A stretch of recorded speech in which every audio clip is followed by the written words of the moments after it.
Hello and welcome সবাইকে আমার YouTube channel the Bengali নার্সে।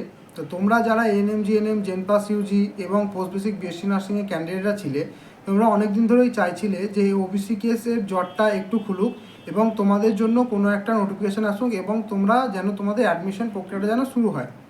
তো আজ সুপ্রিম কোর্টে কিন্তু ওবিসি কেসের একটা মামলা ছিল এবং সেখান থেকে বেশ কিছু রায় পাওয়া যায় এবং সেই রায়গুলো সম্পর্কে আজকে ভিডিওতে আলোচনা করব।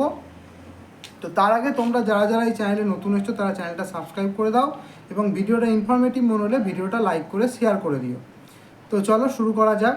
তো তোমরা জানো রাজ্য সরকার কিন্তু 140টি নতুন উপশ্রেণীকে নিয়ে একটি ওবিসি লিস্টের তালিকা তৈরি করেছিল, যেটার ওপর হাইকোর্ট কিন্তু কী করেছিল যে স্থগিতাদেশ দিয়ে দিয়েছিল।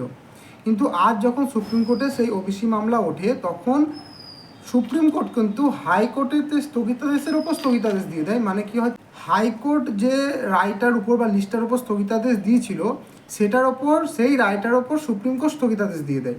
মানে এখন রাজ্য সরকার সেই 140টি নতুন উপজাতি শ্রেণীর যে ওবিসি লিস্ট আছে তার ভিত্তিতে কিন্তু তার পরবর্তী কাজকর্ম যে অ্যাডমিশন প্রক্রিয়া বা যেসব জিনিসগুলো আটকে আছে সেগুলো কিন্তু করতে পারে।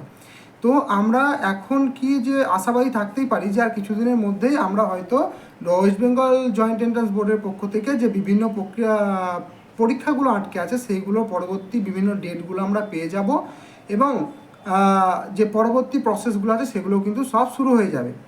তো এটা কিন্তু আমরা আশা করতে পারি এবং তোমরাও নিয়মিত কিন্তু যে ওয়েবসাইট আছে সেদিকে নজর রাখো এবং চাইলে আমার ইউটিউব চ্যানেলটা সাবস্ক্রাইব করে রাখতে পারো, তাহলে পরবর্তী কোনো আপডেট পেলে তোমাদের সঙ্গে জানিয়ে দেবো, সেটা তোমরা কিন্তু জানতে পারবে। তো আজকের জন্য এটুকুই, পরবর্তী ভিডিওতে আরও জানানো হবে। Thank you.